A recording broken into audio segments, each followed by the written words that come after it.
Welcome to Smaky's Garage.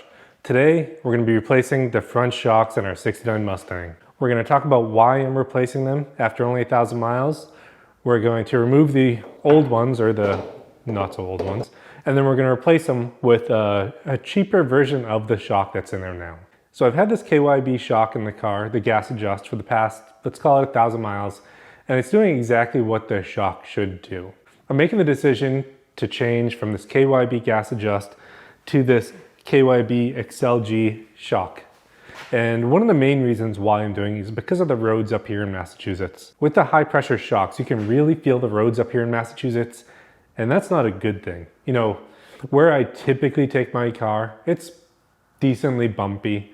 I live more off the beaten path and I don't drive too much on the highways with the car. So you really feel it when you start hitting bumps, cracks in the road, especially with the suspension.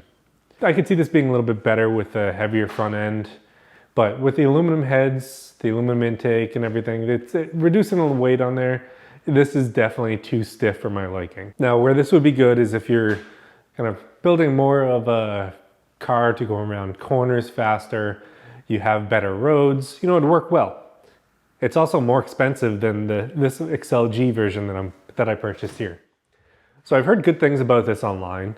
It's a lower pressure version of the shock, so it's going to be moving easier, and it's going to require less force when you hit a bump. So it's going to give it a little bit more give in the front. You know, I don't know how it's going to feel in the car, but I've heard it makes it a better ride, especially in areas where, like I live. Let's go ahead and get this shock installed on the vehicle. So the first thing that we're going to do is we're going to start by removing these two bolts up top.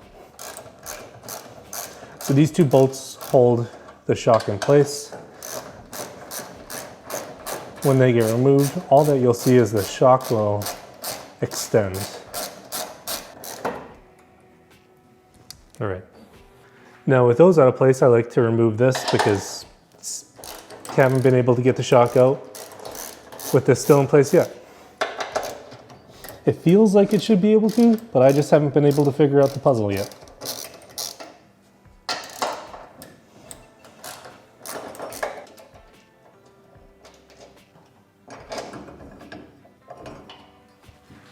Now with this out of place, we'll make our way down to underneath the car where it's connected to the upper control arm. I'm actually going to jack the car up. If you don't want to, you don't have to jack the car up. What I do is I'd watch this video and I'd get a good understanding of where the nuts and bolts are that need to be taken off, and then you can reach underneath the car and you should be able to grab them yourself.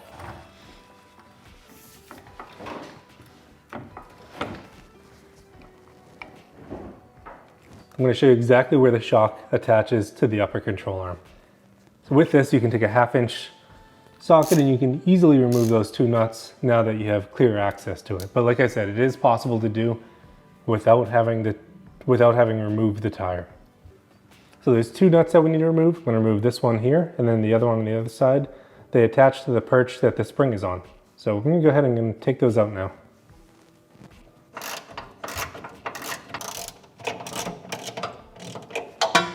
Now when you take these two out, you're going to see the little rubber bushing and the washer will fall with it. So you can see the shock getting loose. After these are loose, we can just pull it up and out of the top. So installing this on the vehicle, we're going to be dropping the shock in from the top. So I put the first few parts on, so these rubber bushings, they're going to be on this pointed out. Then I'm going to have the control arm. After the control arm, I'm going to put this rubber bushing on. And then I'm going to put the washer and then this nut to hold it in place. On the top, it doesn't come with any hardware, so I'm just going to be using the hardware from the vehicle, which are these two screws. So let's go ahead and drop this in place. Now I'm going to take our already prepped shock and I'm going to go ahead and drop it in.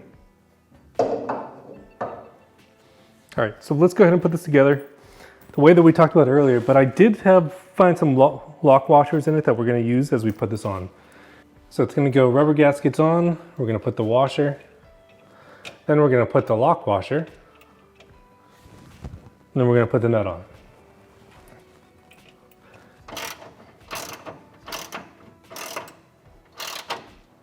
All right, now with those set up, we're going to move back up top. All right, now that I have that back in place, this is going back on.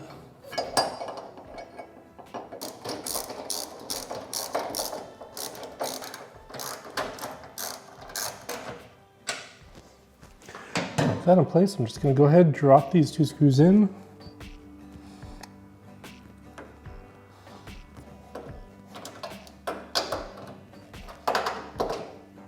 Now with all these tightened down, we're going to go ahead and move to the other side.